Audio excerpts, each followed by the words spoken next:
नमस्कार, आदाब, सत श्री अकाल, जय भीम, जोहार। मेरा नाम है नवीन कुमार। एक बात तय हो चुकी है कि मध्य प्रदेश और छत्तीसगढ़ में कांग्रेस के इलेक्शन कैंपेन को प्रियंका गांधी लीड करेंगी। राहुल राजस्थान और तेलंगाना का कैंपेन लीड करेंगे। इसका मतलब यह हुआ कि मध्य प्रदेश में नरेंद्र मोदी बनाम प्रियंका गांधी होने जा रहा है, क्योंकि बीजेपी ने तय किया है कि वो किसी भी राज्य में मुख्यमंत्री का कोई चेहरा प्रोजेक्ट नहीं करेगी और सारे चुनाव मोदी के चेहरे पर लड़े जाएंगे। ऐसे में कांग्रेस ने मोदी के सामने प्रियंका गांधी को उतारकर उनके सामने दुविधा खड़ी कर दी है, क्योंकि कर्नाटक और हिमाचल प्रदेश में प्रियंका गांधी से टकराने का अंजाम वो देख चुके हैं।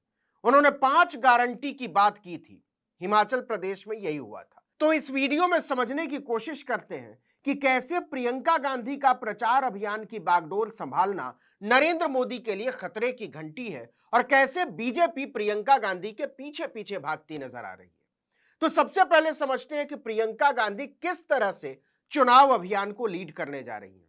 आपको याद हो तो प्रियंका गांधी ने कर्नाटक में एक बेहद आक्रामक चुनाव अभियान चलाया था। उन्होंने ही चिकमगलूर की सभा से यह नरेटिव चलाया था कि मोदी एक रोअंतु प्रधानमंत्री हैं जो हमेशा रोते रहते हैं कि मुझे गाली दे दी। प्रियंका गांधी ने कहा था कि अगर हम मोदी की गालियों की लिस्ट बनाने लग जाएं तो किताब पर किताब छपती चली जाएगी। चिकमगलूर वो ऐतिहासिक जगह है जहां से इंदिरा गांधी ने 1978 का चुनाव लड़ा था। आपातकाल के बाद हुए चुनाव में इंदिरा गांधी के खिलाफ जनता पार्टी की जबरदस्त लहर थी। तब इंदिरा गांधी के लिए नारा लगा था, एक शेरनी 100 लंगूर, चिकमगलूर चिकमगलूर, और इंदिरा गांधी चुनाव जीत गई थी। उसी चिकमगलूर से प्रियंका ने मोदी के खिलाफ तीखा हमला बोला था। मैंने पहला ऐसा प्रधानमंत्री देखा है बहनों और भाइयों, पहला देखा है ना, जो आपके सामने आकर रोता है कि मुझे गाली लग रही है। आपके दुख सुनने के बजाय अपना दुखड़ा आपको सुनाते हैं। वो ये लिस्ट नहीं है कि किसानों की क्या समस्या है, हमें क्या करना, वो ये लिस्ट है कि मोदी जी को कितनी बार किसने गाली दी है। अब यही तेवर मध्य प्रदेश के चुनाव में दिखाई देने वाला है। प्रियंका गांधी राज्य में लगभग 40 जनसभाएं और रैलियां करेंगी। हर दिन उनकी 2 से 3 रैली होगी। इससे भाजपा में भारी खलबली है, उथल पुथल है, क्योंकि बात केवल सभाओं और रैलियों की नहीं है। वो राज्य में चुनाव के दौरान कैंप करने वाली हैं। एक दिन छत्तीसगढ़, एक दिन मध्य प्रदेश, बारीक से बारीक चीज पर नजर रखेंगे। कांग्रेस के चुनाव अभियान ने इसका ब्लूप्रिंट तैयार करके प्रियंका गांधी को भेज दिया है और प्रियंका गांधी ने इस पर हामी भी भर दी है। बीजेपी प्रियंका गांधी के पोल कैंपेन से पड़ने वाले असर से अच्छी तरह वाकिफ है। प्रियंका गांधी ने कर्नाटक में 35 जनसभाएं और रैलियां की थी। चुनाव से पहले ही उन्होंने कर्नाटक में 10 रैली कर डाली थी। इसके अलावा 12 रोड शो। साफ देखा गया कि प्रियंका महिलाओं के साथ बहुत जल्दी जुड़ जाती हैं। उन्होंने तमाम महिला समूहों के साथ अलग से बैठकें की थी। प्रियंका ने महिला समूहों से ही सरकार बनने पर 5 गारंटी का वादा किया था, जिसका जिक्र हमने शुरू में किया। पहला, हर परिवार को 200 यूनिट तक मुफ्त बिजली। दूसरा, हर ग्रेजुएट बेरोजगार को 3000 बेरोजगारी भत्ता। तीसरा, हर परिवार की एक महिला को 2000 का भत्ता। चौथा, हर गरीब को हर महीने 10 किलो मुफ्त अनाज और महिलाओं को सरकारी बसों में मुफ्त सफर। ये 5वां था। ये सारे वादे महिलाओं से जुड़े हुए थे। बीजेपी को सत्ता से बाहर करने में इनकी जबरदस्त भूमिका थी। 2000 रुपए की इसी स्कीम की नकल करके या कहिए डर के मारे शिवराज सिंह चौहान ने 1200 रुपए की स्कीम लॉन्च की, या कहिए करनी पड़ी। सिलेंडर 200 रुपए सस्ता करना भी महंगाई को लेकर कांग्रेस और इंडिया गठबंधन की बढ़ती आक्रामकता का ही नतीजा है, वरना मोदी तो महंगाई के मास्टर माने जाते हैं। खैर, कांग्रेस ने चुनावी राज्यों में ग्राउंड सर्वे भी कराया है। इसकी रिपोर्ट कहती है कि प्रियंका के आने से कांग्रेस को बीजेपी के मुकाबले बढ़त मिल सकती है। यह कोई तुक्का नहीं है कि मध्य प्रदेश में शुरू से ही कांग्रेस के मुख्यमंत्री के चेहरे कमलनाथ प्रियंका गांधी की सभाएं करवा रहे हैं।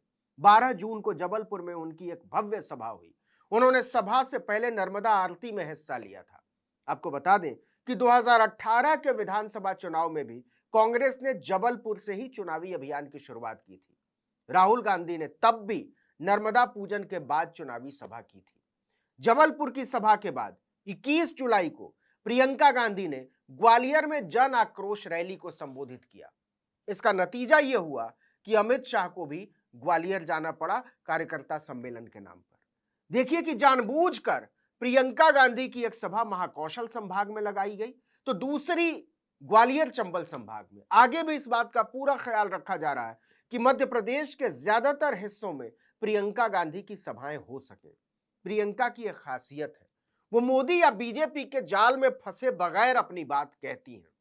ग्वालियर की सभा में भी उन्होंने साफ कहा था कि मैं भी यहां आकर आलोचना कर सकती हूं, यह बहुत आसान है, लेकिन मैं ऐसा नहीं करूंगी। मुझे तो सिर्फ जनता के मुद्दों पर बात करनी है और वही करूंगी। तो घबराहट उनकी भी होती है और इस बात की भी होती है कि मैं दवाई कहां से खरीद के लाऊं। घर पे बीमार पड़ा है, लेकिन दुकान जाकर इतनी महंगाई है कि दवाई ही नहीं मिलेगी, मैं क्या करूं। आज ये है आपकी परिस्थितियां। तो इस बीच मुझे उचित नहीं लगता कि यहां आकर मैं फिजूल की बातें करूं, मैं दूसरों की बार बार आलोचना करती रहूं। मुझे ये उचित लगता है कि हर चुनाव में, हर प्रदेश में, हर गांव में, हर मोहल्ले में जब कोई नेता जाता है तो उसे जनता के मुद्दों पर बात करना पड़ेगा। उसको बताना पड़ेगा कि ये महंगाई क्यों है। बीजेपी स्वीकार करे या नहीं, लेकिन प्रियंका गांधी उसके सामने एक तगड़ी चुनौती पेश कर रही है। जिन नीतियों और कार्यक्रमों की तरफ वो चुनाव को मोड़ देती हैं, उससे भाजपा हमेशा भागना चाहती है। कर्नाटक और हिमाचल प्रदेश दोनों राज्यों में यही हुआ था। हिमाचल के चुनाव में तो वो प्रभारी महासचिव भी थी, और वहां छोटा सा राज्य है, प्रियंका गांधी ने 15 सभाएं की थी। हिमाचल प्रदेश में हर घर लक्ष्मी योजना के फॉर्म भरवाए गए थे। इसके तहत महिलाओं को 1,500 रुपए महीना देने की गारंटी दी गई। कर्नाटक की तरह पेंशन स्कीम की बहाली, 300 यूनिट बिजली फ्री और हर विधानसभा में 4 अंग्रेजी मीडियम स्कूल। इसके अलावा गाय भैंस पालकों से हर दिन 10 लीटर दूध और 2 रुपए किलो में गोबर खरीदने का वादा। ये ऐसे मुद्दे थे जिनमें हर घर को प्रभावित करने की क्षमता थी। इन सब के पीछे प्रियंका गांधी की ही सोच और समझ थी, और यह बीजेपी के लिए बहुत बड़ी चुनौती है। इस वीडियो में इतना ही, लेकिन अगर आपने आर्टिकल 19 इंडिया को अब तक सब्सक्राइब नहीं किया तो फौरन कर दीजिए। बेल आइकॉन दबाइए, घंटी जैसी आकृति, लाइक कीजिए और कमेंट करके बताइए हमारा वीडियो आपको कैसा लगा। यूट्यूब को देख रहे हैं तो हमारे चैनल को सब्सक्राइब कर दीजिए।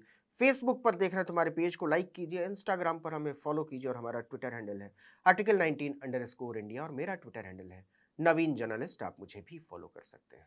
नमस्कार।